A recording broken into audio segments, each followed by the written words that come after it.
Welcome to the Spawn Chunks, episode number 144 for Monday, June 7th, 2021.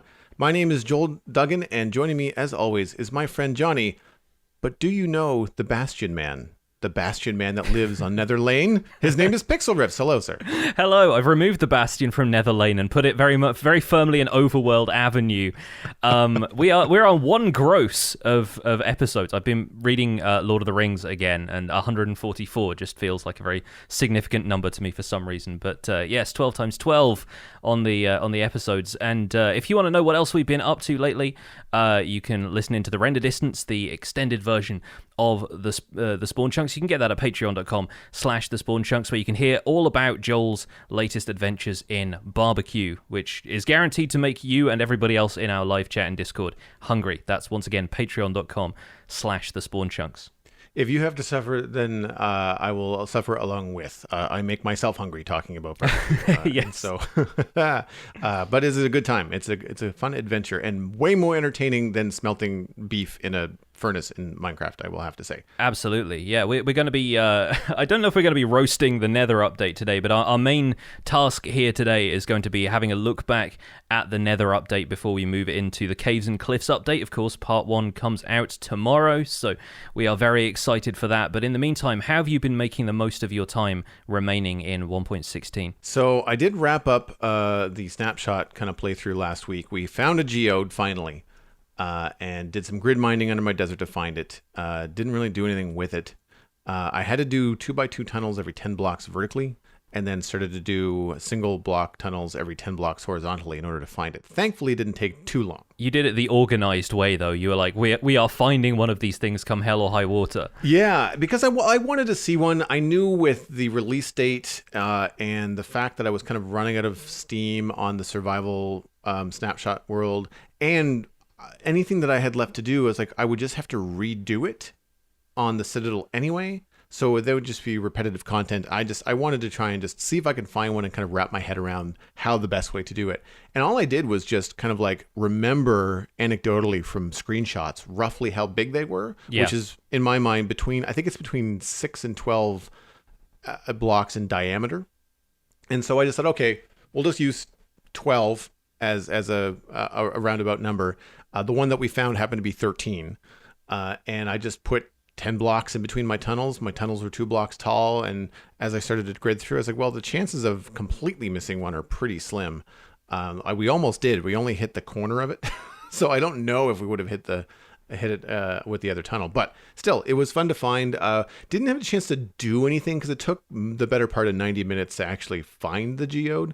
But it was fun kind of like systematically looking and trying to figure out how to do that, on the Citadel when the time comes.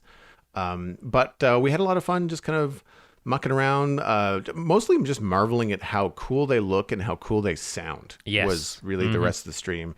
Built a spyglass, looked at a couple of things and, kind of thought about what those are going to be used for in the world and all that kind of stuff. I'll get more into that in just a little bit. And then on the Citadel, I moved over and continued on with my my builds on the marketplace. I've been working on a butcher shop, and it's going quite well actually. It's almost done. I want to say I still have the upstairs detail to do inside. I challenged myself to build with a couple of things I don't normally build with: jungle wood and granite. And I thought it was going to look good, and then I gradually realized that I really needed more contrast in it. And granite and jungle wood are just too tonally similar, and so I switched to brick. Brick reads tonally a little bit darker than granite, so even though it's still the same reddy kind of salmon pink color, it does come down a little bit in terms of it's a darker block, and so that seems to work okay. I'm still not incredibly happy with it. I needed something darker. I even tried dark oak planks, and they were just too dark. They were too saturated, and so I ended up just kind of sticking with the brick. I'm probably going to stick with it, especially if I can turn what will be a smokehouse behind it, which I haven't started yet, into something made out of brick. Like make it look kind of almost like a clay kiln sort of idea, but then hang meat and stuff. And the most fun that I had was probably doing the inside.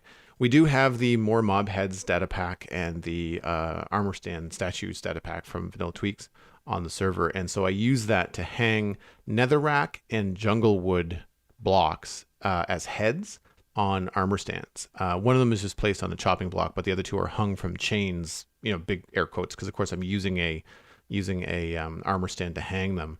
And by moving the armor stand around, I can actually hang two chains and then have them look like they're off, like hanging at different heights, which just adds a little bit more dynamic to the design. And of course, you can't have a butcher shop without putting crimson nylium and warped wart block along the ground and some warped vines hanging from the ceiling that look like guts or sausages or whatever. So it's a well-used space is what I'm trying to get at. I love that butcher shop builds always end up like a little bit gross, and it's just the way of these things. But I do like the aesthetic of having stuff hanging at different heights. It's the kind of thing that you find yourself feeling kind of limited occasionally by if you've got a small space like this, especially.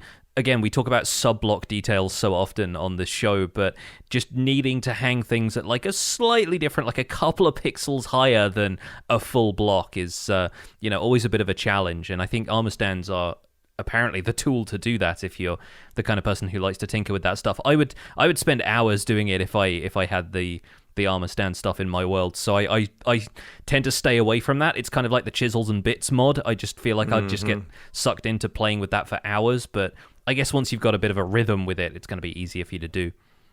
I like the vanilla game aesthetic most of the time, so especially with things like the other data pack we use a lot, which is the tables and chairs data pack. There are fancier things that look like chisels and bits in that pack that I don't use because I find that they don't kind of match the rest of vanilla Minecraft. And if I was to use chisels and bits, I feel like I could probably rein myself down to like, yes, it's going to be cool to use, but I'm only going to use like chunky looking things that I wish I could do, in vanilla Minecraft, but not like stuff that wouldn't fit in the game. But yeah, it's I've been having a lot of fun with the armor stand data pack version. I think it's version 8 or 2.8. I can't really remember. Vanillatweaks.net is the website. People can go and find it for yourself. And it's not the best interface, but it's probably limited by what Minecraft allows you to do. But I've gotten pretty good at it. And I want to say that I think the iterations that they've made on the book have improved it. Because I remember when we first got it back on I think 1.14 or 1.15 on the server, it was really frustrating to use. And it's a lot easier now. Like I put that together on stream thinking that this is going to be potentially me bashing my head against the monitor, frustrating. And actually it wasn't. It came together quite nicely. The other little thing that I did, it's just a small little touch, but the area next to my carpenter place that I built a couple weeks ago, the landscape wasn't done along the river, and so I put like a stone staircase and a stone walkway and a little I think it's called a barlin, which to moor boats to. But the thing that I'm the happiest with is a little drain, which is such a simple little detail, but with waterlogged stairs and a trapdoor, I was able to look like there's like a storm drain that empties water into the river from the roads above. And it's little stuff like that. I really like adding those touches to Minecraft. It's not something you're necessarily going to pore over when you see it, but to see it out of the corner of your eye, it just adds function to the fashion that you see all around you. Yeah, and it makes like the flat walls and stuff look like they have infrastructure integrated into them, and implies that the city has something resembling a decent hygiene system or sewer or whatever you can manage with this kind of thing. And yeah, it just adds a little bit more life to the area. It's a neat little touch, and again, a detail that is relatively quick to produce. You spend a little bit of time tinkering with it, but then it is there and only required, enough material for a trapdoor and a stair. Yeah, no, exactly. The flat wall comment actually has me thinking it's the one thing that I don't like about that particular section is that how flat it is from a geometry perspective. There are some stone walls across the top that add a little bit of depth, but the wall itself, I just really couldn't figure out a way to give it some depth without sacrificing foot space down on the platform below. And I didn't want to build too far out into the river. And in doing some research, looking at river walls and retaining walls and walls of cities, like they are flat. Yeah, Like I mean, they're meant, if they're meant to keep someone out, they're meant to not be climbable, which means they're flat. And you'd think that they have all this detail, but they really don't. this is something that I struggle with Minecraft all the time, because so often a flat wall is just what people would use in real life, but it never looks particularly good in Minecraft. And the reason for that is obviously going to be repetitive texture, right? Like if you're building the entire thing out of one color of stone and it has no age to it the way a flat wall of stone is going to in the real world. Like, you know, there would be different colors of stone mixed in there. The kind of strata of the stone would be obvious. Or if it's, you know, cut stone, then it's going to have different marbling and different levels of polish, and dirt from the street is going to have interacted with it. And, you know, there's all this kind of stuff. It's like the way the brick texture in Minecraft doesn't look anything like brick in the real world, even though it's probably, you know, effectively color picked from an image of bricks somewhere, and the mortar is the color that mortar should be, because it looks so clean. And living in an area that uses red brick a lot, every brick is a slightly different color,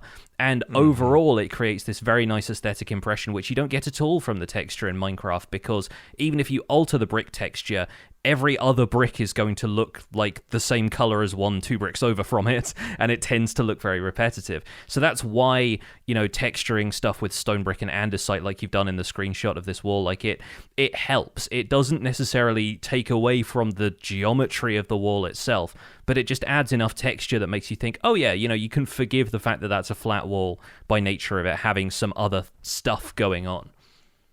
Yeah, it's one of the challenges that I've found in this palette that I've chosen for the medieval town, is that it's most of the walls are gray, because it gives you the most flexibility texture wise, and you know, cracked bricks and cracked stone and details and things like that. I'm also trying to treat it in a minimalist fashion. Like I'm creating the walls out of stone, like natural stone blocks in Minecraft, and then adding like andesite details, the odd brick here and there, and trying not to build the whole thing out of stone bricks, which just to me gets noisy and then limits you as far as what you can do. We'll see how the future of this town unfolds, but so far, I mean, it's really starting to get populated. This consistent, you know, I say work, but it's play, on weekends, you know, building a new structure every 1 to 2 streams. The city skyline is starting to kind of come together, and it's feeling pretty good. Yeah, glad to hear it. It's been it's been great getting updates on this town sort of every so often, like when I can stop by streams or when I hear you talk about it on the show. And, you know, hopefully for folks at home, it is the picture is starting to come together. The jigsaw is building in your minds as well as on the screen. Speaking of big things coming together, how is your world coming? Oh boy. Well, obviously I have not been able to finish the museum in time for the launch of 1.17, but I've been doing a reasonable job tying a few things together. The most recent task being, aside from rebuilding a bastion, capturing mobs for the mob exhibit. And then just this morning, actually, I recorded the world tour for the end of Survival Guide Season 1. So that's going to be out tomorrow at the time of this recording. So barely anything in the Survival Guide world really feels finished at this point. And I think this is mostly down to the nature of it being a tutorial series. I mean, I conceived the series as something to inspire other people, not to spend time fulfilling my own building whims and doing 50 episodes on just one project. I feel like the most I ever put into something was I did a whole week where we built the castle, and even the castle isn't properly finished. So yeah, I think a lot of the projects in this, and it's fairly typical of my style, are things that I sort of started and then skipped my way through a little bit to show people the bits that I thought were interesting to make tutorials about, and then moved on. But the museum is something that I am going to be working on. Even though 1.17 is out, I'm going to stay in 1.16 in my own time and treat the museum as like more of a hobby project in a casual world than something that I make content from now on. And then I'm going to try and release a world download for the Survival Guide in July. But yeah, I put together the entire Bastion remnant. That's all taken care of now. It is the tallest thing in the museum, which is going to make it difficult to build the structure, but we'll give it the old college try. Previously, the tallest thing in the museum, I think, was a jungle tree. So this gives jungle trees a run for its money, for sure. But yeah, in the background, I've been working on bits and pieces of the infrastructure. I've got a system of 4x4x4 boxes that a lot of the mobs that I've captured are stashed in.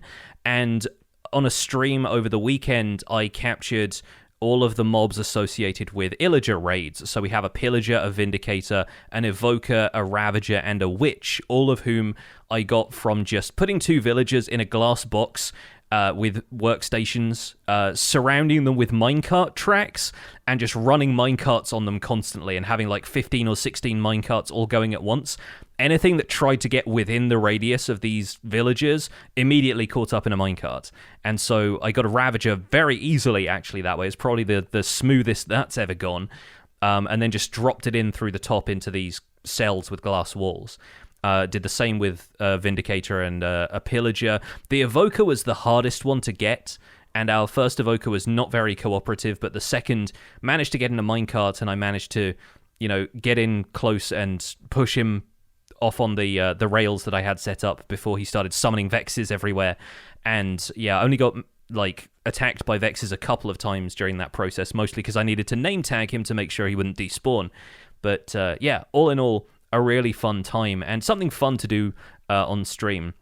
The stuff I wanted to save for off stream was the long voyages back from far-flung biomes. Like, I plan on going to a jungle and getting a panda and an ocelot, because those are technically different from cats now, but the nearest jungle to the museum is about 3,000 blocks away, so I just have to find an ocean route back from there with a panda, I guess. And obviously, like, I could go the whole hog and be like, these are all the different variants of pandas. Look, there are 8 different pandas. One of them's brown that's really hard to find, and I just don't know if I can be bothered at this point, but I do want to at least have, fun examples of what each of the mobs in the game are.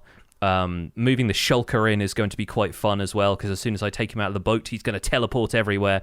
It's going to be a laugh. But I'm hoping to get the museum finished, and probably very few of the other unfinished projects in the world will actually get done, because I don't want to go back and place more snow layers on the mountain or anything. But I think it's going to be fun to distribute this to people, and maybe they can play around in their own copy of the world once I've got the world download up, probably in about a month's time.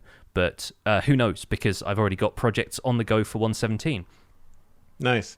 I'm looking forward to the panda migration, because I don't know if you've ever seen a panda in the back of a boat, but it's pretty funny. It's great. They're like trucks. It's so funny. I may have nearly stolen a panda from somebody the other day, because the SMP that I'm joining has launched. I mean, it's live, although the first episodes aren't going to be out until Saturday the 12th, so next Saturday at the time of this recording. And so we've already been doing a couple of group collabs, just kind of the early days, mining and kind of meeting up and saying, like, well, what is this project? What are we all doing? It's a small SMP. It's about 10 people, myself included, so it's a nice little kind of tight-knit cast, and we're all taking over individual biomes and building our own bases there, and then establishing trade routes for different resources, and trying to have like sort of a monopoly on one type of farmable resource in an area, and claiming like, one person is going to have the iron farm, and then we're going to have to come to them for iron and trade for it, but potentially, come in and steal things and start conflicts over it, mainly just so that we don't have everybody all building the same farms, and like everybody doing the laggy villager trading farms or whatever, that kind of stuff. So I've already found my location. I found a village in my desert. I don't know if I'm going to keep all of the villagers, but I mainly went there so that I could trade up to Fortune 3 and go mining, because of course now you have Fortune 3 affecting stuff like iron and copper, and I really want to build a lot with copper in this server, so I basically wanted to go mining with Fortune at my earliest opportunity. And I came home with a lot of iron. I think I got about 14 stacks of raw iron, which amounts to a lot in terms of... that was from a 1-hour mining session as well, I should add. So, yeah, it comes down to a lot of raw iron. And I think I got about 8 stacks of raw copper, which, while it's fine for an hour's worth of mining when I was also gathering other resources, that's still less than a stack of copper blocks when you smelt it, and copper blocks is really what I'm after here.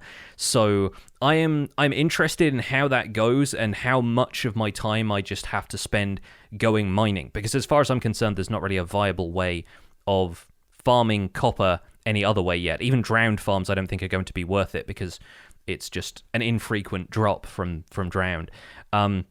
So until I have time to start building, until I've kind of put out these last episodes of Survival Guide and started my other series, which is going to be like a hardcore tutorial series, I'm mostly just hanging out with villagers, and that's going quite well for me so far. More updates on this server will be in future episodes, I'm sure, but yeah, it shows promise so far, and I'm kind of enjoying playing 117 in the pre-releases. Nice. Did you say that you got your fortune from trading with a villager? Yeah, I got a Fortune 1 book from a librarian trade, and then just combined them to get Right. Fortune 3. So Librarian. Right. I was yeah. thinking toolsmith. Yeah. Yeah, Okay. no. Sadly not. The toolsmith that I ended up getting, this is going to be in my first episode, ended up wandering off and getting zombified in a cave. But as I've recently learned from building a mob switch, zombified villagers, if you've traded with them already, are persistent. So as long as nothing else kills them, like sunlight or anything, then you can find them and cure them. And so I did. I ended up having to, because I didn't want to go to the Nether, because I wasn't sure if anyone else had been to the Nether. Server hasn't even officially launched. I didn't want to go to the Nether to get potion brewing and splash potions of weakness. So I ended up trading with a whole bunch of Fletchers, and I got weakness arrows, and I cured him that way. And that's the first time I've ever done that. So already cool. this server is pulling up firsts for me and fun approaches that I haven't tried yet. So I'm kind of looking forward to seeing how it all goes.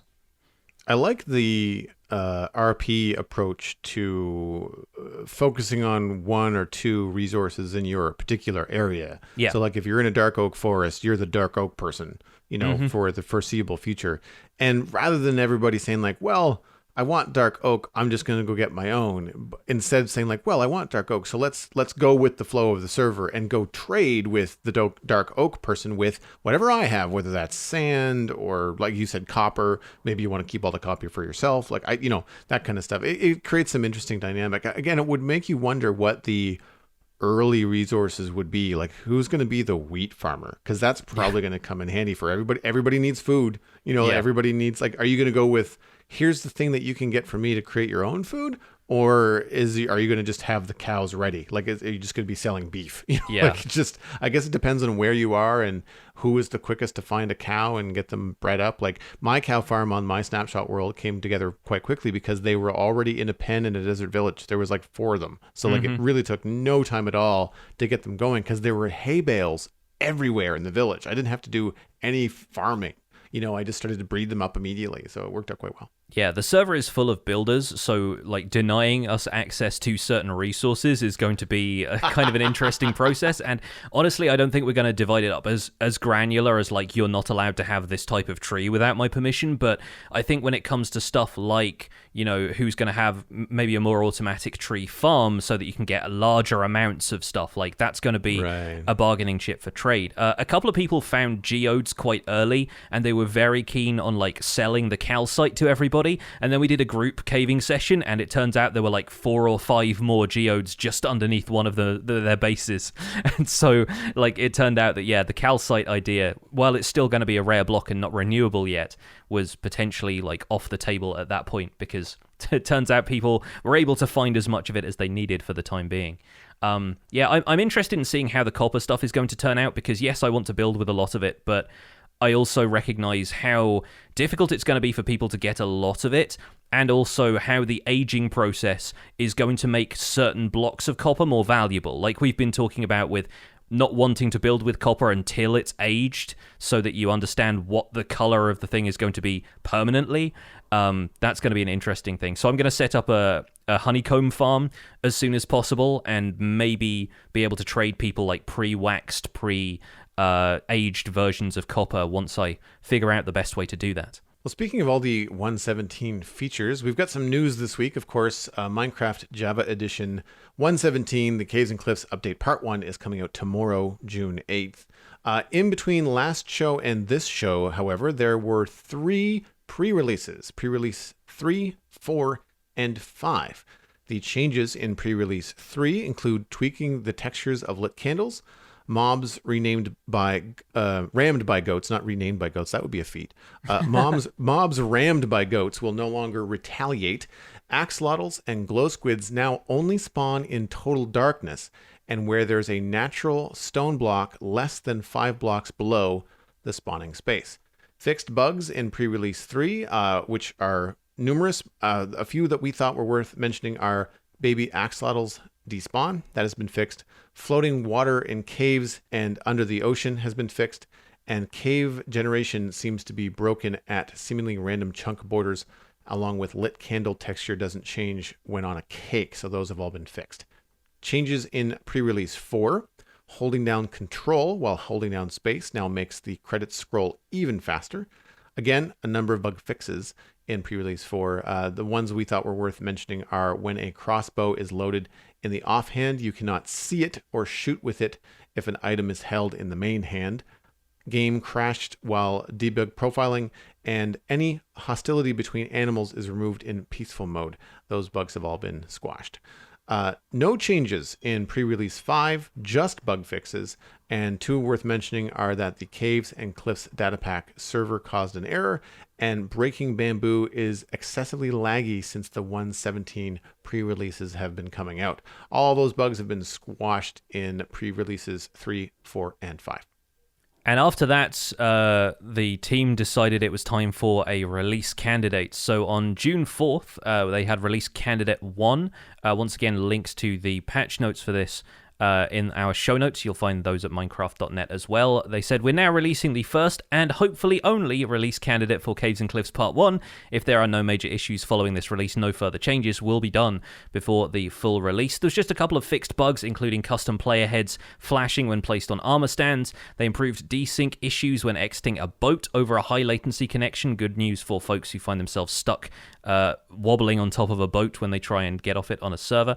And there were a few crashes that got fixed. Their hopes were unfortunately dashed because they did have to release a release candidate 2, which is just follows on from the patch notes about release candidate 1. It just says fixed a few critical issues, which I presume relate to crashes and that kind of thing. So with release candidate 2 out of the way, the team seems pretty set on releasing on time, on schedule tomorrow, June 8th. The other 2 things we wanted to bring up were YouTube videos. From Minecraft on YouTube, there was a Caves and Cliffs special, Looking Forward, in which Alex Sandor and Agnes Larson answered questions about how the Caves and Cliffs update Part 1 and Part 2 are going to go, looking ahead at how Part 2 is going to incorporate into the game and existing worlds. Very much worth watching. I recommend checking that one out. Also worth watching if you are still kind of out of the loop with 1.17 and you need a good breakdown of where all of the new blocks and resources are going to be, since they're not generating naturally in caves yet. Sliced Lime, who is the Java tech lead but also a YouTuber in his own right, has a video called How to Get All New Blocks in 1.17. It's only 11 minutes long, and it's a really great breakdown of where to find everything, how to obtain it, and what's in Caves and Cliffs Update Part 1, and potentially you'll know what's going to be saved for Part 2. It also includes blocks that are only available in creative mode or only available by the /give command, which I think includes bundles and a couple of other features which are currently taken out of the creative inventory and survival in 1.17, but are still part of the code because they're going to be added back in for 1.18. I particularly enjoyed the video from Sliced Lime, especially coming into this last episode before the release, because I wanted a quick refresh on like what we've got, how to get it, all that kind of stuff. And I want to update the Citadel to 1.17 as soon as Fabric and or Optifine catch up to the release. Maybe even faster if Sodium is ready ahead of Optifine, then I might go that route for the time being as a test to see if it will happen. I still have performance issues on my PC, which is not a potato, when playing in the Snapshot worlds without these tools, which is still quite frustrating. But the good news is that, by waiting a few days because of these mods, any issues that we don't know about with the release, any point like 17.1.2, they'll probably be addressed in the week or so it usually takes me to update the Citadel. I am going to have to do the whole chunk trimming thing as well. So I'll be referring back to your tutorial for that, as a matter of fact. Yes, I think MCA Selector should be totally fine to use with 1.16.4 or 5 worlds right now. I would recommend trimming your world before you update, and I think this is not to the people listening in general rather than just you, Joel. I'm sure you know this already, but I would recommend doing it before you update to 1.17, just in case there are any things in the 1.17 file format that cause issues with MCA Selector. So worth doing in 1.16 if you're planning on doing it at all.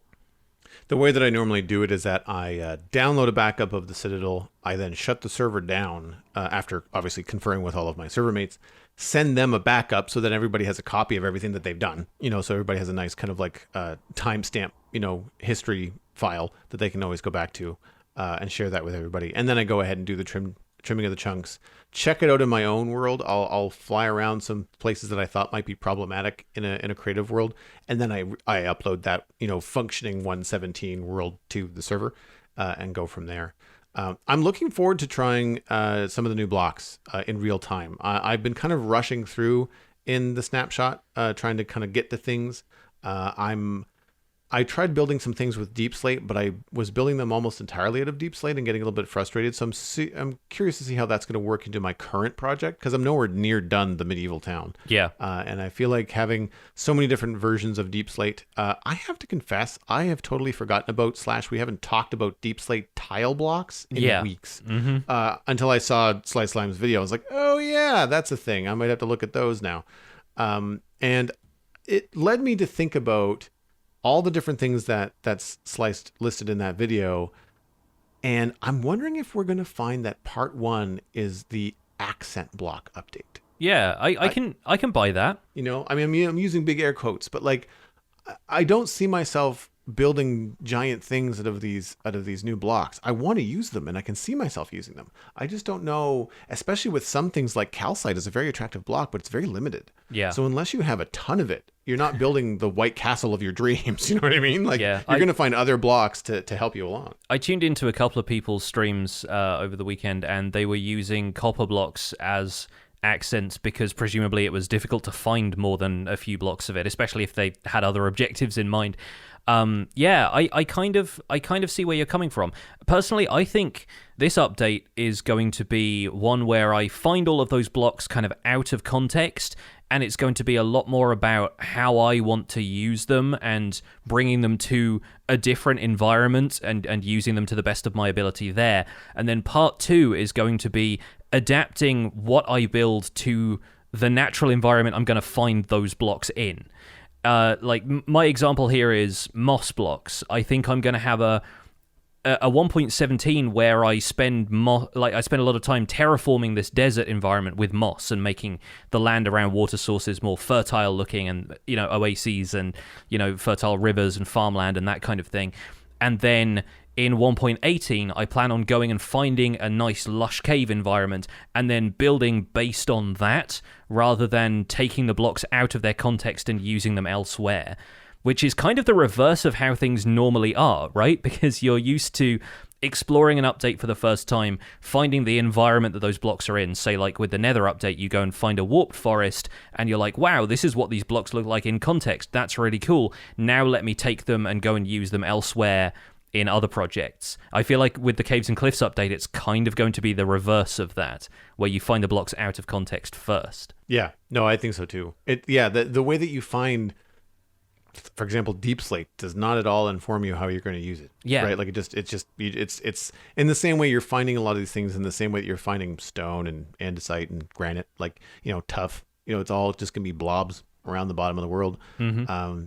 I will say, and I don't know whether you've experienced this in your SMP playthrough so far, but I found that once I got fortune, it did really change my outlook on copper. Like, all of a sudden I had enough to play with it, not just take a look at 1 or 2 blocks and think, like, all right, well, I got 2. Like, what do I do with 2? Yeah.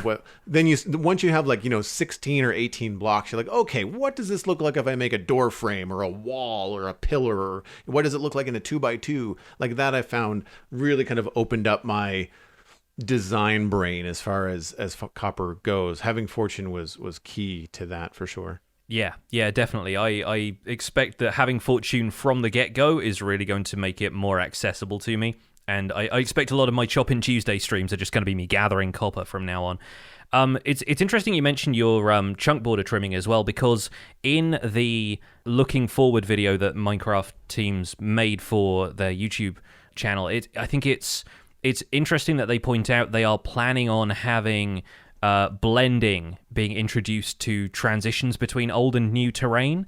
And so I wonder how driven that's going to be by the terrain generation based on the seed and like the sort of noise map it generates, and how much is going to be more of like the game's interpretation and a bit more randomized. And I'm wondering, if you start deleting chunks, can you delete the entire thing and have it regenerate? Is it going to regenerate differently?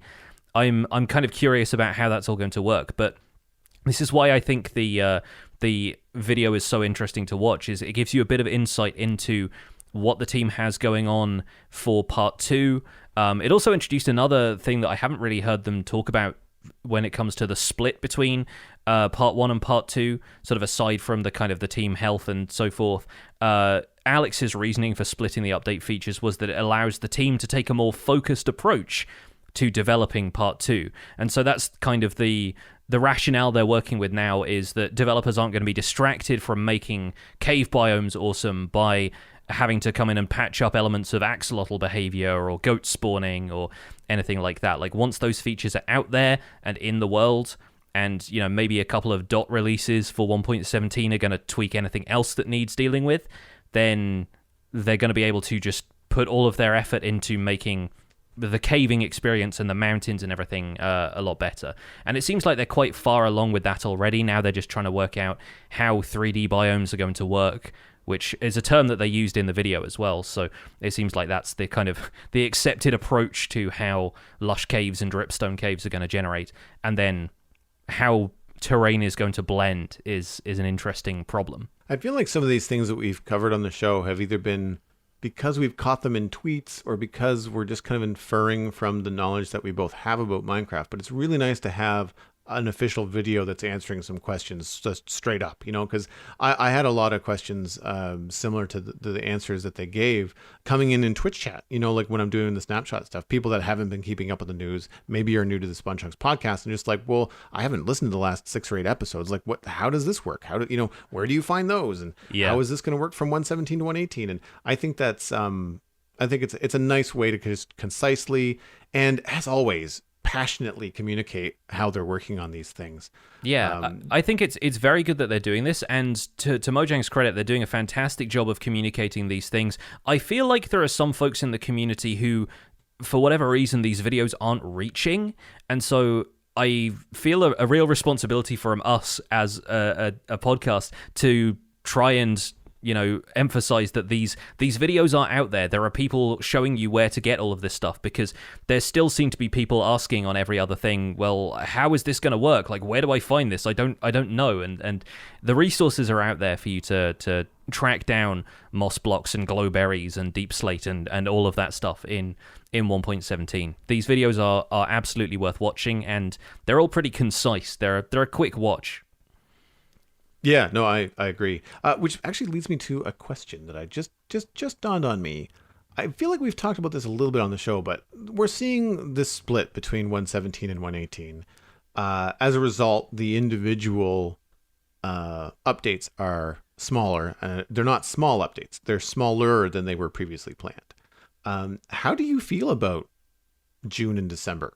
As like, would you prefer Minecraft to have slightly smaller updates where the team can focus on a narrower set of features and things to add to the game, and have it come out twice a year, as opposed to one big one and then a little, like a smaller, like a much smaller update in December? I like it. Yeah, I think it's it's a good approach. I think it's difficult for them to announce something that has as big a theme as this without everyone expecting it all to come along at once, you know? And I don't know if this part 1, part 2 thing is necessarily what they're going to work on, but I do wonder if having a twice yearly, a biannual approach to updates is going to make sense for the future. It's certainly something we saw with Village and Pillage and then the Buzzy Bees update, because that was smaller content-wise but had so much of the kind of bug fixes and back-end improvements and a new rendering engine and stuff like that all happened under the hood. This is cannibalizing a little bit from our later discussion, but when I was looking back at the Nether update and looking at the Minecraft wiki for it, it hadn't really occurred to me yet that the Nether update has been out for nearly a year. You know, for some reason, maybe just because of how warped time has been over the last little while, I forgot that it released in June 2020.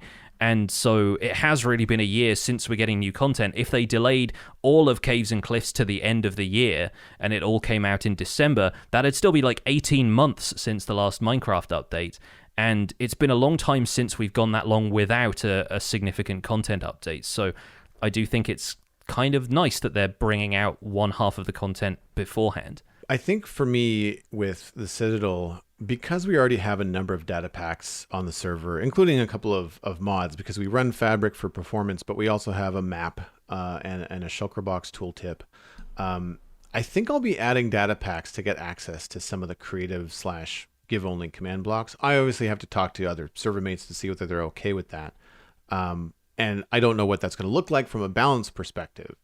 But one of the things that did stick out to me is that the only place that you can get small drip leaf is from the Wandering Trader. Yeah, Once you have it, you can bone mill it into large drip leaf and grow that to your heart's content and harvest that as much as you want. But you can only get the small drip leaf from the Wandering Trader, no other way. Yeah. And that to me is, it's like, well, I don't know how to make necessarily a recipe for that, but I could see people changing that to say like, well, sure, but like the moss block, which you can get from the Wandering Trader, or have, I think it's a 42% chance or 39, I can't remember. The stats are in Slice video, but you find them in shipwrecks. And I can see people using data packs to change the loot table of shipwrecks, or you can find glowberries in mineshaft, abandoned mineshaft chests. I can see people adding a slight chance for like small drip leaf in those situations to have it be just a little bit easier to come by. Yeah, I think even a crafting recipe for drip leaf, if you want to kind of hack one in, you could very easily put like, you know, grass and a lily pad or something, you know, Right. or something like that, vines and lily pads, the kind of things that are going to be, you know, maybe a little bit slower to gather initially, but still allows you to have a bit of flexibility with that. So yeah, I am personally going to be petitioning, because I live in a desert and I'm surrounded by rabbits, for the SMP that I'm on to include a bundle that has the data pack recipe added, you include a data pack that has the bundle recipe added back in, because oh boy, I really want to play around with bundles, and as far as I can tell, they are more or less a complete feature as intended. So we'll see. Let's move on to email though, because otherwise we're going to be talking about this forever. And the goal here is to look back at 116, although we're all obviously looking forward to 117.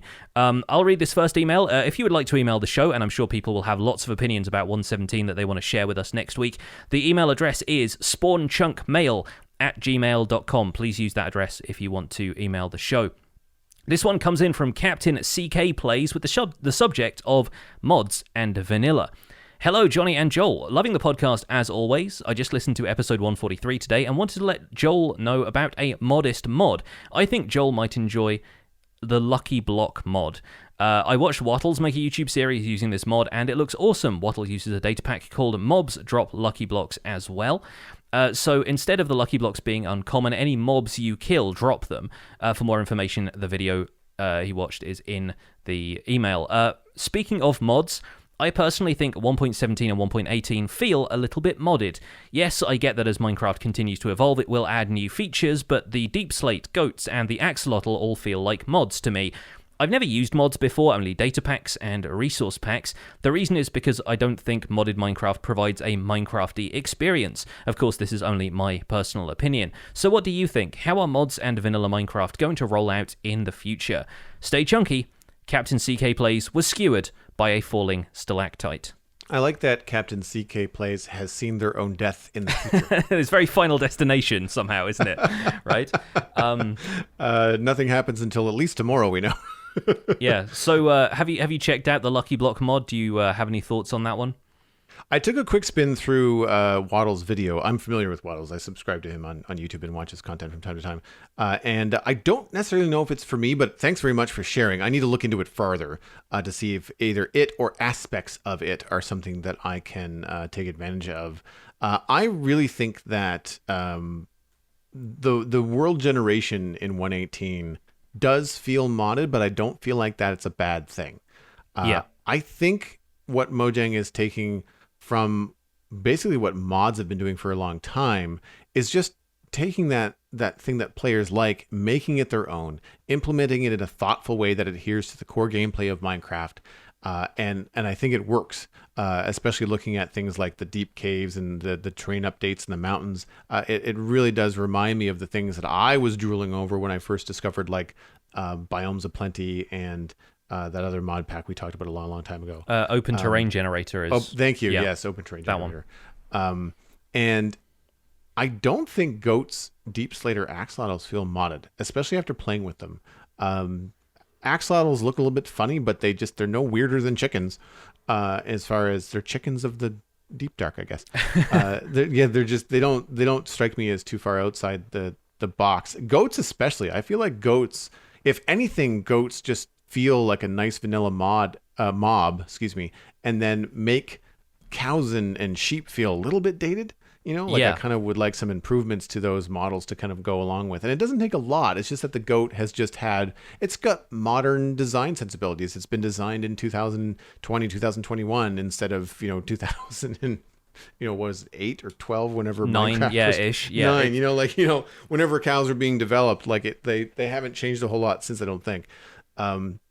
So yeah, like that kind of stuff, I don't necessarily feels very modded. But like I said, it's like you said, actually, Captain CK, it's all in the eye of the beholder. And I mean, some people might even split a hair and say that data packs are mods, right? They're just mods that you don't need a separate launcher to run in Minecraft. Yeah. And I will roll out the old adage that every new feature feels modded until it's been in the game for 2 weeks. I having played on this pre-release server for a few days now, I'm already getting used to stuff like the spyglass and copper has obviously been a mainstay of tech mods for the longest time. It's a sensible metal to add to any mod pack that introduces electricity and other forms of power.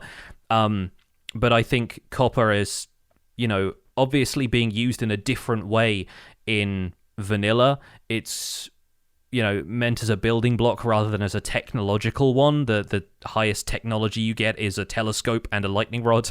But I think to paraphrase some stuff I've seen the developers say before, I think the most important thing for them is giving everything in Minecraft a consistent tone and style.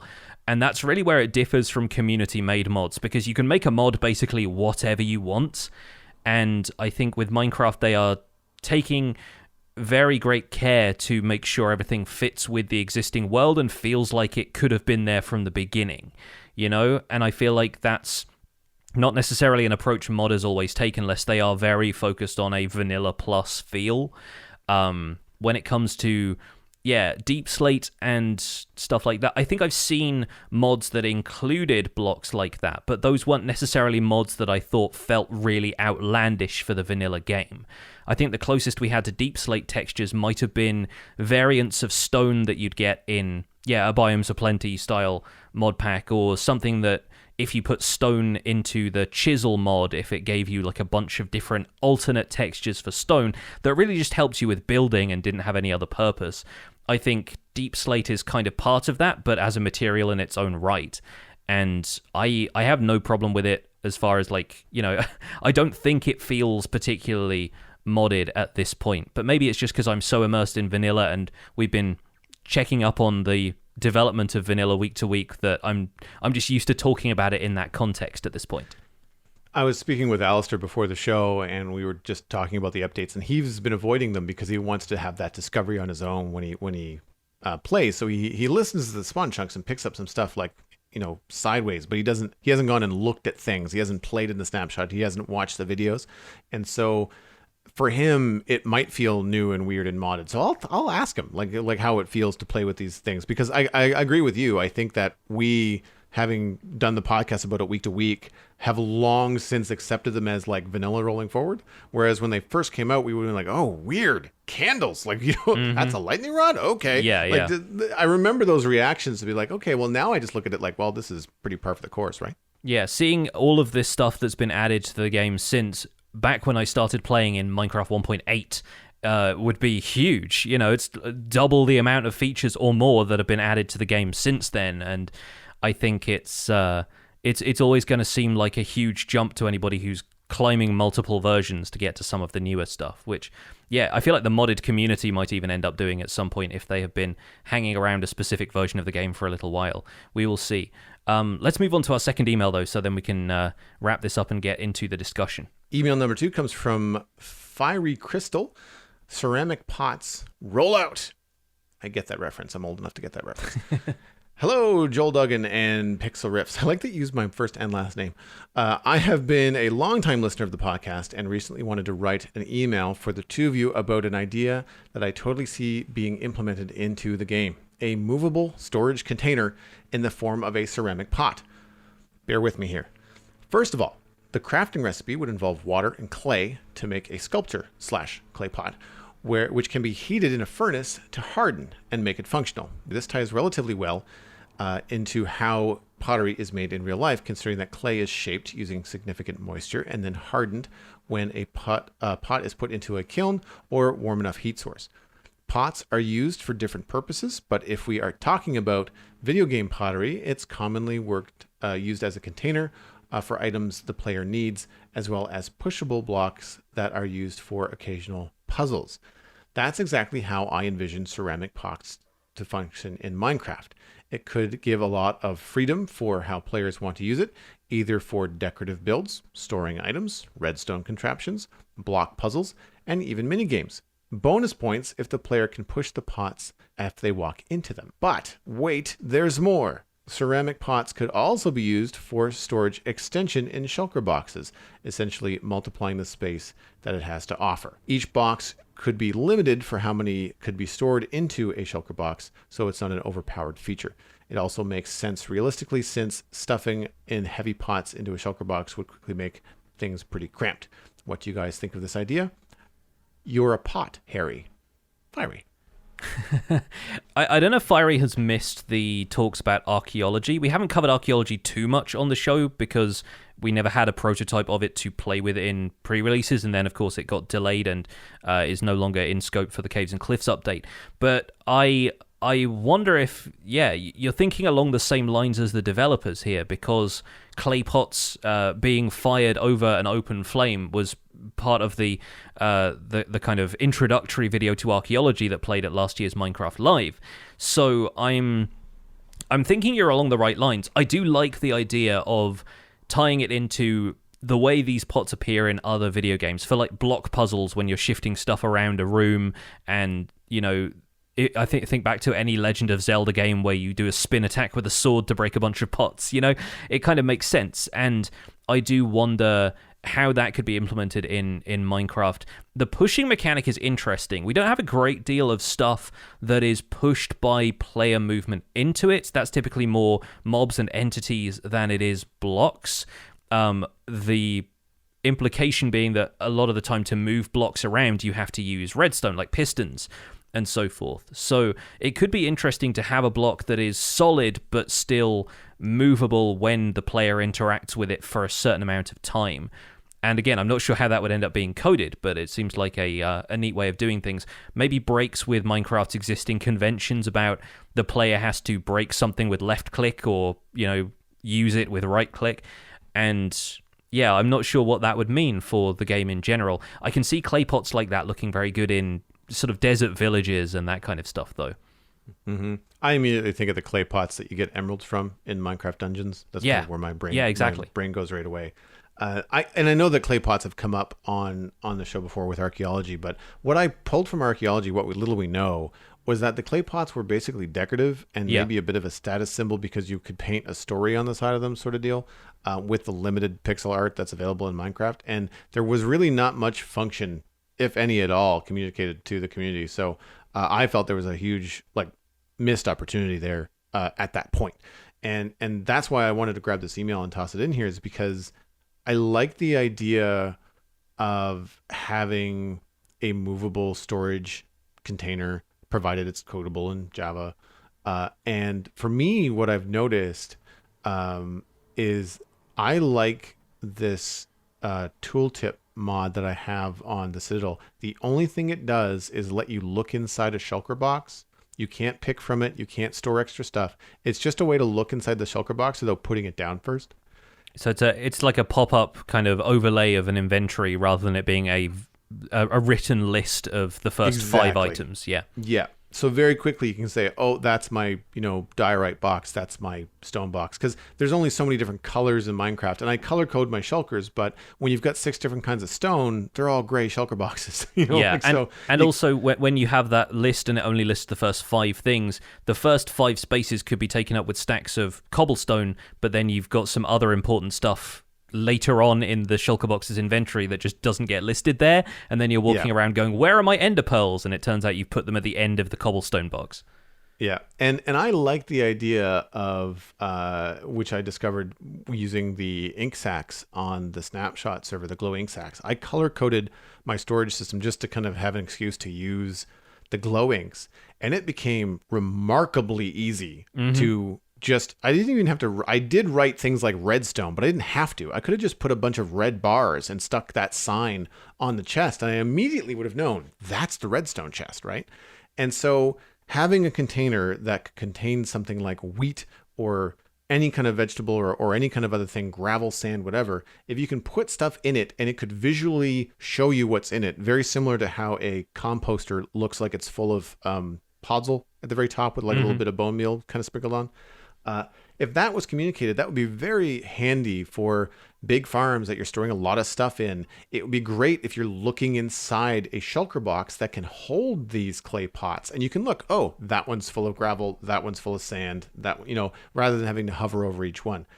Now, the way that Fiery put it in their email, they were saying that the shulker box should be restricted as to how many clay pots they could hold. I think the reverse would probably be the better way to implement that. I think that maybe the inventory of a giant clay pot could be, maybe it can only hold one kind of item. So once you start putting wheat in it, you can't put anything else in it.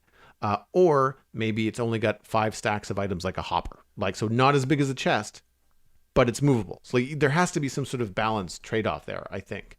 I tried looking up what like a giant clay pot is called, because I know that I've seen them. Like I've seen these, they're as big as people sometimes out in the world, and there is no name for them. They're just called giant clay pots. I thought there'd be something specific. The closest thing I could find was called an olus, I think, and that's specifically for the garden. So it's an unglazed clay pot, so you wouldn't be able to put anything but like, a plant in it. That's kind of what it's designed for. And it sort of looks like it has a very narrow neck within a very wide base.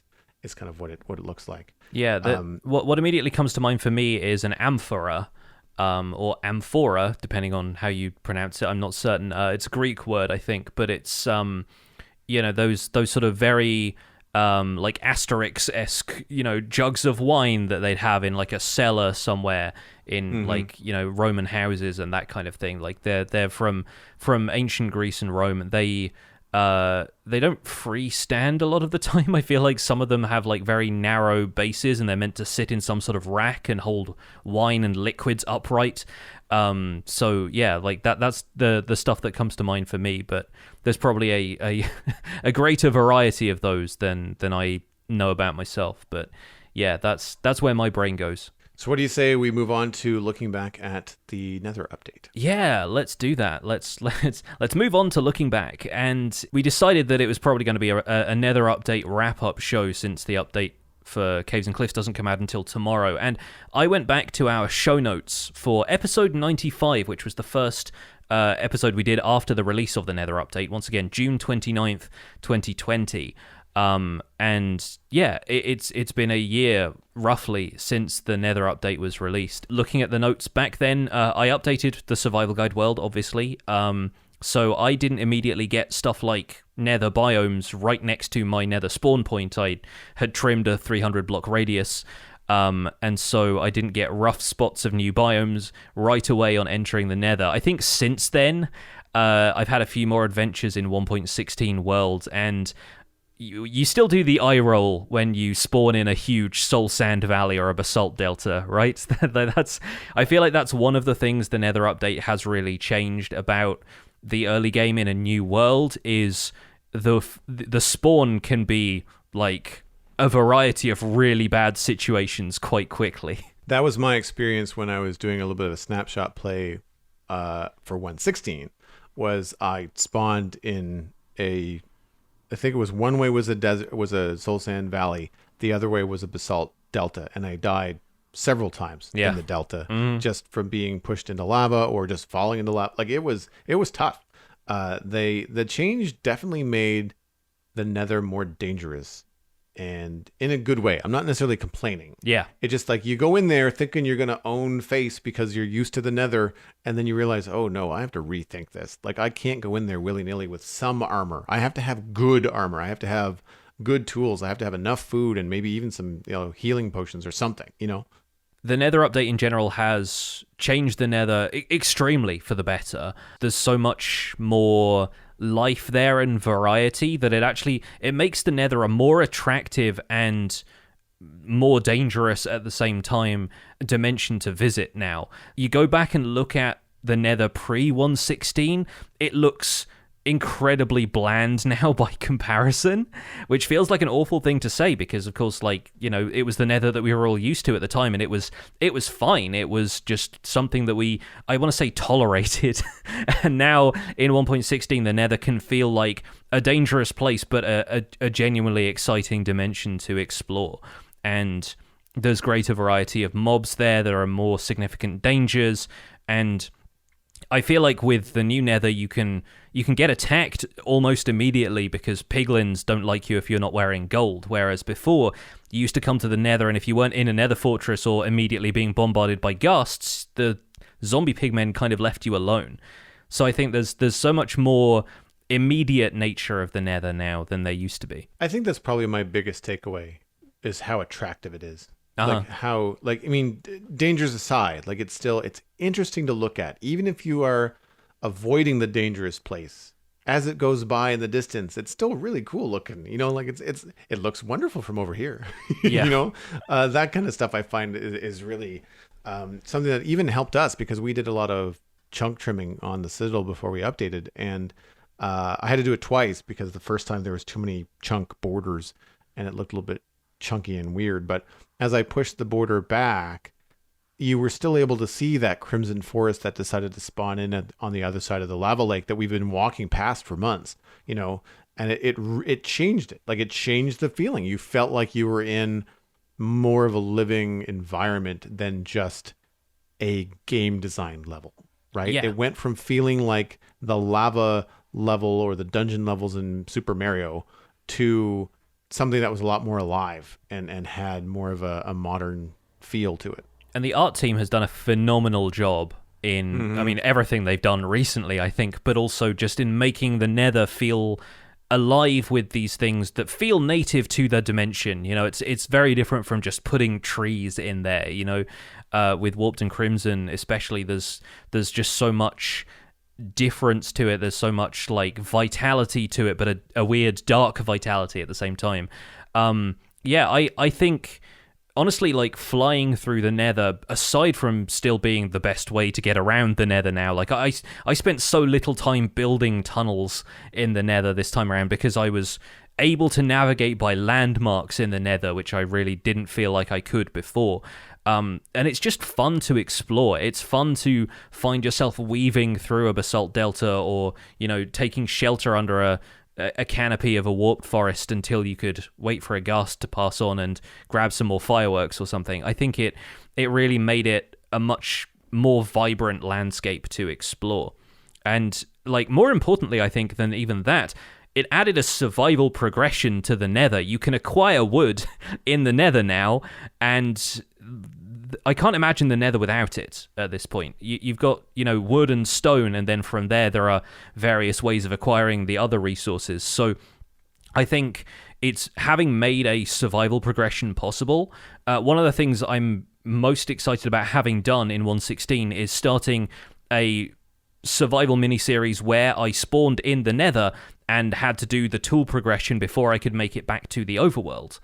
And, work my way up to getting diamond and even netherite equipment. it would not have been possible and wouldn't have even been particularly fun if it was possible in the old Nether, whereas now there's such a variety of landscapes to choose from and so many different ways that you can make that happen for yourself. I think it was one thing just to add a source of wood, but to add choice in your sources of wood and add like an element of gameplay that required exploration and allowed you to choose how risky you wanted to play it, I think makes a big difference to survival in the Nether now. Yeah, I mean, it's one of the reasons why I didn't really explore the Nether too much in my early Snapshot playthrough last spring because it was too challenging. Like I didn't have I had to retrain my brain. I was trying to rush through the update to try and get to the new things, and I just had to change the way I thought about it because the progression was limited because of the difficulty and the dangers and all that kind of stuff. And on the Citadel, I really haven't done much. Despite how much I like the Nether update and how cool it looks. And I think it comes down to two things. The main project I've been working on since November of 2020 has been an overworld medieval city. So Yeah. Mm-hmm. it's not a Nether build. I wasn't working on our Nether hub. Like I didn't have that. And the Citadel is nearly a 4-year-old server, and our Nether, the farms within it, and the immediate Nether network to get to all the other pre-established people that play on the server was already there. Yeah. So we already had like finished sandstone tunnels and ice tunnels, and like we had all that kind of stuff. I mean, far afield, it's mostly cobblestone and, just The just functional running. kind of Nether tunnel. Yeah, the functional kind of stuff, right? But really, like there wasn't a big reason to go in because like we just didn't need to go to a warped forest other than just to go look at it and say it's cool. We did, and I got some stuff to say like, oh cool, now that I can come back I can grow these and harvest these if I need them in the future, but I just never got there for me. For me, I feel like the things that I skipped over because of the age of the server were piglin bartering, striders, bastions, magma spawners, piglin brutes, never even saw one, respawn anchors, lodestones.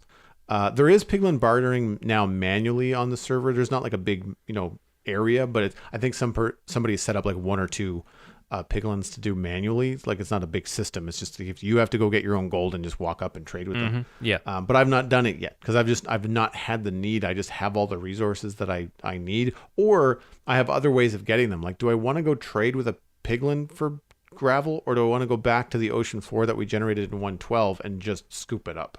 Right? Yeah. So there's a couple of different things like that affect the Citadel in a unique kind of way. I also didn't build with the Crimson or Warped Hyphae, Wart, Roots, Warped Nylium. I can't say Crimson Nylium. I just used that in the butcher shop, I think, for the first time on the weekend to make a bloody floor. But yeah, like other than that, like I haven't found a use for them. I've seen uses for them. I've watched, my favorite creators on Hermitcraft and other YouTube creators do nether tunnels with like warped woods with like cool animated bark textures. Like just I've seen it and I know it's cool and I know it's usable. It's just that I haven't had much experience with it, and I didn't think about it much until I went to reflect on this for the show today. And I think most of my Nether update has been living vicariously through this show. Yeah, it's weird because when I went back through the Minecraft wiki article about 1.16, I did realize that there were, despite me being somebody who likes to use every part of survival and has touched every part of the game at some point or another, there were still things that I felt like I didn't use to their fullest potential. Like, I mean, respawn anchors were added in this update, so you could set your spawn point in the Nether. That feels momentous, and yet the Nether in a long-term survival world never really feels like somewhere I want to set my spawn and build a base. It might be convenient, but, realistically, respawning in the overworld and just hopping through a Nether portal again would not be the biggest inconvenience to me. I think I used them once or twice when I was doing my Nether survival series, but I focused most of the time on not dying, so I didn't need to respawn anyway.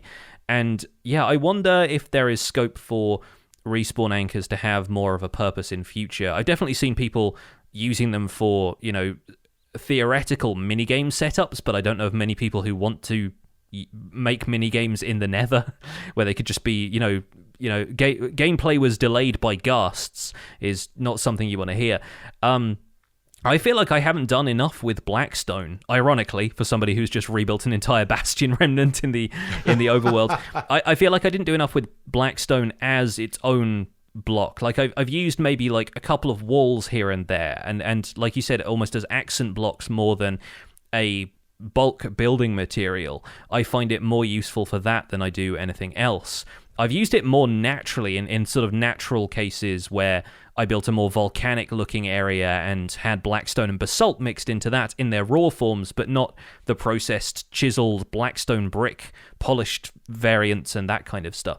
And I've seen people building entire, demonic castles and, towers of Sauron kind of thing out of blackstone. And I just don't feel particularly compelled to do that. But maybe what I was waiting for was something like Deep Slate to act as a go-between for gradient builds and that kind of thing. As far as blocks and stuff go, I didn't make a great deal of use of lodestones. I thought they were a really great feature and they look very cool if you want to build them, but I was saving all of my netherite for other things. Chiseled and cracked nether bricks and quartz bricks were added in this update. I feel like I have used none of those, even though I've, at least crafted them to go, oh, hey, that's a thing that we have now. I don't really feel the need to use them all that often. And there are a few other things like the snout banner pattern from Bastions. I've got a bunch of those now, but never really felt compelled to design banners with them. And Zoglins, I feel like I didn't really mess with those at all because it turns out the process of getting a Hoglin to the overworld is pretty stressful.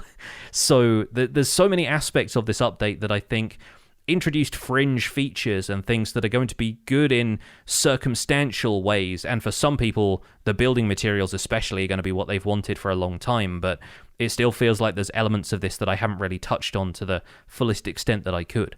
It's funny, like there's even blocks in the Nether update that I've just not touched or thought about for a long time, where they could be useful in the build that I'm on now on the Citadel in terms of the quartz bricks and things like that I just, it's like I know it's going to have its use, I just haven't gotten to it yet. Yeah. And I guess that does come down to a symptom sometimes of players like us playing Minecraft at our own pace. You're like you're a builder, you're building the project, and it's the project that comes first rather than I want to use the quartz block and then trying to figure out what to use the quartz block on, or the quartz brick block. It's usually for me the project comes first, not the block. Yeah. And when I've tried that, it's failed miserably. I tried to do a big blackstone build. I tried to do a blackstone hall or netherite hall, which was meant to be basically like a staging area for people in the server if they wanted to go netherite mining. I was going to decorate the main tunnel down the middle, and then people could just branch off left or right, depending on which way they wanted to go and look for netherite at a certain level, and not have to worry about having like stuff come up behind you and all that kind of stuff. And I got frustrated with it. I couldn't really get it to do what I wanted. In the same vein that you just mentioned, I think I'll try again when Deep Slate is available and see if that can help me spice it up a bit, break it up a bit. In my, I guess, defense, or I guess in Blackstone defense, it was also a very challenging build underneath a lava lake. There was a lot of deaths. Yeah, you're putting yourself in dangerous circumstances anyway. Yeah. I mean, the lava dripping from the ceiling looks really cool. I did walk by the other day on stream because I was looking for more basalt, which I think is probably the nether block from 116 that I've used the most. I've used it in pillars. I've used it as like an ashy, dirty cobblestone from the side, provided you can hide the side textures that look like wood. It looks like a petrified log in some cases. So if you wanted to do like a burnt down house or something, it works very well. Like there's a bunch of cases like that. I've definitely used blackstone in the overworld. I did make a roof out of it. It's not my favorite, but it's the black block that looks like roof tile that I have right now. Again, probably going to explore what that looks like with Deep Slate, because there's just still too much purple in Blackstone for me, for it to kind of mesh well with the other warm tones in the overworld. I find it quite challenging. It looks better in the Nether, I'll say that. But when you bring Blackstone to the overworld, it starts to pop out as a really odd hue. The things with basalt, or actually rather with blackstone that I've used, have been very, very specific. the ash in the bottom of a fire pit or a fireplace. Like Blackstone works just fine. Yeah. You know, like that kind of stuff. And owning a new barbecue, I can tell you, looks pretty accurate. Like, it looks like that, especially if you've got other things like gravel or cobblestone nearby. Like it really does sort of look like ash and sooty stuff. So yeah, like everything has its uses, but I've not found a big one for Blackstone, and especially because there's just so many variants of it, and they all seem to just not hit a note with me. Yeah. So I've found that pretty challenging. I think the important thing to realize, as with every update really, and as with the features that are coming out in the Caves and Cliffs update, is that this is just the beginning of all of these features. You know, that they're going to remain in the game. Minecraft does not sunset content in the way that some other games do. It doesn't get like thrown in the vault. You know, it is a perpetual cycle of upgrades and expansions. It's a continuously expanding game, and so what doesn't feel right for Blackstone now might feel perfect later on. You know, you might the project might occur to you at some point where it can be something that's project driven rather than I need to use this block somehow. It's more like the block will suggest itself to you as the ideal for something else. So I do think there is a lot to be done with these blocks in future, and maybe just introducing them in the Nether update was, you know, a good way to get used to what they are before you can understand how you want to use them in your future builds. And I think the same is going to be true of copper in this update. People are going to find it maybe difficult to get hold of and maybe a little bit difficult to work with. The aging mechanic is going to throw some people off. But then if you want to roll back to, you know, copper once, you know, the next update is out and you think, oh, copper would look really good here, then it's going to be there for you. I think that's probably how it'll work out. Pivoting slightly, how do you feel about netherite? I mean, I updated 2 picks, but that's it. Yeah. And I mean, it's fine. I'm not saying it's bad. I mean, it's more durable. I've been meaning to update my netherite pick texture forever. Only because I have a different shape to my diamond pickaxes and I've changed them, and most people know this, but I never bothered to do it with the netherite pick. So my netherite pick just looks like a regular netherite pick. And I don't have the enchantment glint in my texture pack. It's just plain, even though it's fully enchanted. Yeah. And I don't mind it. Like, I like the color. It does not get confused with anything else. You know immediately that you're holding a netherite pick. I could use a netherite shovel with all the landscaping that I do in the medieval town. But I don't have enough netherite ingots, and I just can't be bothered to go look for hours for more netherite. Like the can't be bothered mood is big. Yeah, my biggest beef is just like, it's just such a pain in the butt to find. Like, you think looking for iron in one of those pre-release snapshots was a problem with 1.17. Like, looking for netherite, I just find incredibly boring for longer periods of time than it takes to find diamonds. Like, I don't, especially when I've got diamond gear. I've got 4 or 5 picks. I've got 4 or 5 shovels, 4 or 5 axes that are all got mending. Like, it takes no time to go to the piglin farm, zombie piglin farm, and regenerate my tools. Like 20 minutes tops. That includes the walk to and from while I'm chatting with the chat room. So like, there's, it doesn't really give me enough of a benefit to weigh the cost of going to look for it. Yeah. That would be different if I was on a PvP server and I needed netherite armor, right? Like, different play styles require different things, right? Absolutely. And I think, for what it's worth, netherite is a really good balance of rare, coveted, worthwhile, and unnecessary. Like, this is how I feel about it. And this is as somebody who has, yes, collected enough ancient debris to make a full beacon out of netherite, a full tier 4 beacon. I think it's a very smart way to implement it, because you're upgrading diamond tools and armor, not crafting things from scratch, which means you need 1 ingot to upgrade a tool, and then that is it for life, as long as you've got mending and you don't lose your tools. And netherite tools being fireproof, they are more difficult to lose. I think netherite is a pretty solid implementation because it's there for the people who want it, but for folks like you who are like, you don't even wear diamond armor, you prefer to just kind of, go through the motions with your existing tools, and you're fine dipping out every so often to repair them, that's fine. That's a completely legitimate approach to take to the game, because you're playing at your own pace. And I don't play enough PvP to know how netherite has affected anything about the PvP meta. I would presume that most people are more concerned about game modes where you don't really play survival as such, or if you do, you're playing in a UHC style environment, you're playing ultra hardcore, you've got 2 hours, you're probably not going to get diamond in that time, much less netherite. Going to the nether may even not be possible. I don't know if netherite is being made available in minigame contexts like Bed Wars or whatever, but I do think there's going to be a variety of approaches to netherite, and I think the fact that it is so difficult to obtain gives the player so much more of a choice, the kind of press your luck kind of thing of like, do I want to put the time in so that everything can be netherite? Am I a completionist about this, or do I just want to upgrade the things that matter? And I think that's worth putting into a game like this, because you will get the people who want to hoard the stuff like a dragon, and you will get the people who are absolutely not bothered. And that's okay. There are absolutely different play styles at work here, and not everything is going to resonate with everybody. You've reminded me of what I've done, and I forgot to mention something. I have netherite boots. Yeah. Because I'm famous for jumping off of things and cracking my ankles on stream.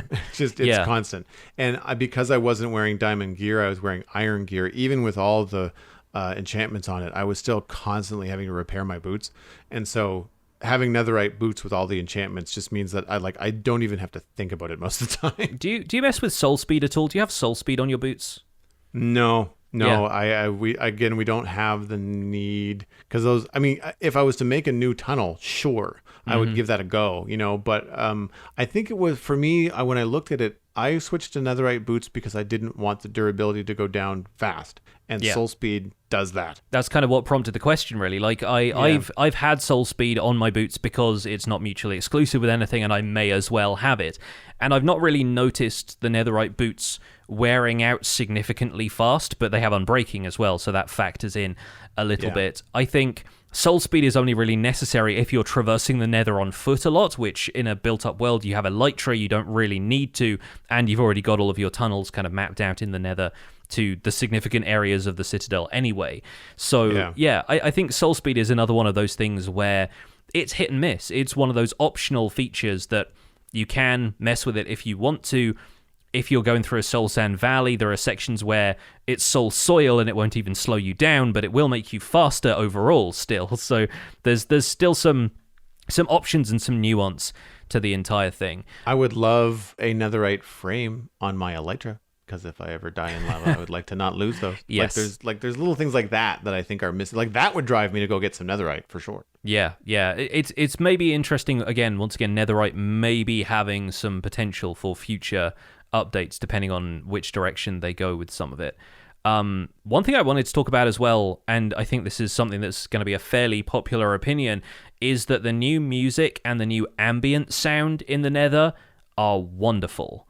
I'm really hoping for more ambience and or music when cave biomes are added, especially for the Deep Dark. I think ambience is going to be so important, in terms of a soundscape when you're down there to add to the atmosphere. But considering how much I take it for granted now, it would be weird going back to the Nether in 1.15 and not hearing the kind of like dry cave crackling sounds as you walk into a different biome. But I mean, you wouldn't find a different biome in 1.15, but my point still stands, really. I think it's so different having an ambient soundscape in the Nether, and it really adds to the atmosphere of the dimension along with all of the biomes. It's such a good complement to the change in the landscape of the Nether. Yeah, in our live chat, that was one of the first things that came up when we switched over to talk about the Nether update, was the sound effects. And I agree. Yep. It's a really fun experience, to the point where I had a sound mod, Mambience, installed, and was using that regularly. And I stopped using it because I wanted to get the new Nether sounds. It was replacing the existing. And when they updated the Nether, I was like, nope, I want the existing. The new stuff was much better. A couple of other things I wanted to touch on briefly was that this update added ruined portals. So this was finally a hint for new players about how to construct a Nether portal, something that players have suggested to be in the game for a long time, considering the game says go to the Nether, but it doesn't necessarily tell you how to do that. I think it's kind of neat that we have those both in the overworld and in the Nether. also as a way to potentially get yourself back if you end up getting stranded in the Nether and need a way home. So that's pretty significant as well. In the same way as signposting lush caves with azalea trees and that kind of stuff, there's going to be some things pointing newer players in the right direction and encouraging progression. One of the things I went back to our notes for episode 95, one of the things I said that I still 100% stand by is that the quality of life features have been awesome in this update. The ones I pointed out were mending, not directing XP to your levels bar until everything you're holding or wearing is repaired. That to me feels like how mending should always have worked, and the fact that it didn't before boggles my mind after a year of playing the Nether update, because I just take it for granted now. I walk up to my zombie pigman farm, I mend everything that I've got on me, my elytra, my helmet, pickaxes, whatever, just flick around my hotbar until everything's repaired. And it's really weird to me that it didn't work that way before, and it does now. This was also the hoe update, in the sense that hoes now have so many more uses than just tilling farmland. You can fortune leaves or silk touch them faster, or as fast as shears can break them, and for greater lengths of durability.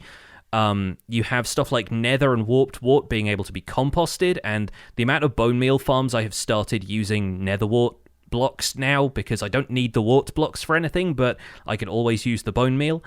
And then, honestly, just a few of the control tweaks, like being able to swap anything into your offhand by highlighting it and pressing F. Just like mouse over your shield, press F, it's there. You can do that out of the crafting interface if you want to, and a few other tweaks to crafting as well. Like, there were so many tiny touches that for me have made this so much of a smoother experience, in the same way that the pick block middle mouse button click has become the way I build now. And so the quality of life features in this update really cannot be overstated, I think. I agree, and I will add, correct me if I'm wrong, I think this is 116, but the as a content creator, the F3 plus F4 game mode switcher. So to go into sort of creative or spectator at the drop of a hat kind of thing, instead of having to type out the full game mode spectator command. Yes, entirely so. And all the time. It felt like almost a regression when they changed it so you couldn't just do /game mode 1 or whatever the code used to be for it. And so, yeah, just having a keyboard shortcut for that is really great when it comes to testing stuff in creative worlds. I use it to go into spectator mode to take screenshots. All of that is just so handy. And that's such a weird thing to be like, this is one of the highlights of the Nether update. But, when you're making stuff on YouTube and on Twitch, it really helps. But yeah, I think overall, like, it's hard to say that the Nether update had nothing bad about it, but it's been such a strong update and such a great expansion, really set the tone for updates in future. And obviously Mojang wanted to go one better with the Caves and Cliffs update, and life kind of got in the way of that a little bit, and with them splitting it into two different parts, it's going to be interesting to see how it follows on its heels. But oh boy, are we ready? So I'm going to leave you folks to it. That is where we're going to leave this episode of The Spawn Chunks.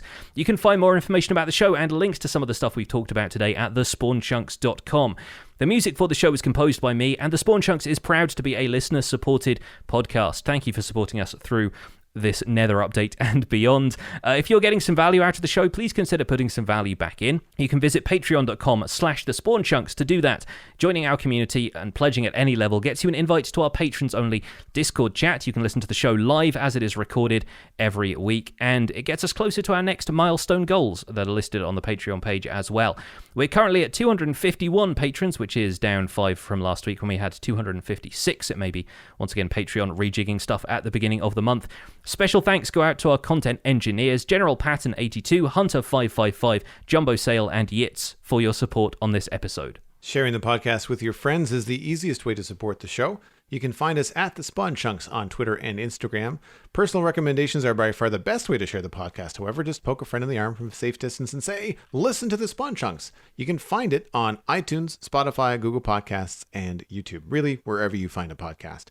Email the show at spawnchunkmail@gmail.com. Please use that address. The RSS feed is linked on the spawnchunks.com And the patron-only RSS feed is on the Patreon page, and that's the only place that you can listen to the render distance, the extended version of the podcast.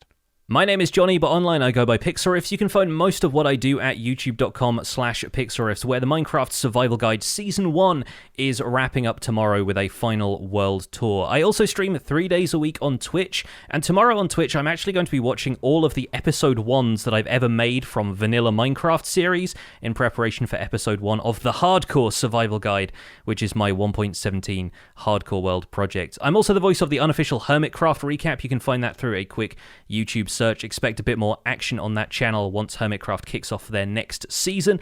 And aside from that, I'm at Pixelriffs on both Twitter and Instagram. Joel, where can people find you online? Everything I am doing online, including my illustration and design portfolio, is at joelduggan.com. You'll also find a link there to the Citadel Cafe, my other podcast about sci-fi and fantasy entertainment. I hung out with my friend Steven and talked about Jupiter's Legacy this past week. Yes, we know it was canceled. No, we didn't know when we recorded. Yes, you should still listen to the podcast. You can follow me at Joel Duggan on social media, and of course, Joel Duggan on Twitch, where I am currently building a medieval town in Minecraft, and I might even delve into some modded in the near future, so come check it out. Thanks for visiting the Spawn Chunks. The world outside is infinite, and tomorrow it might look a little different.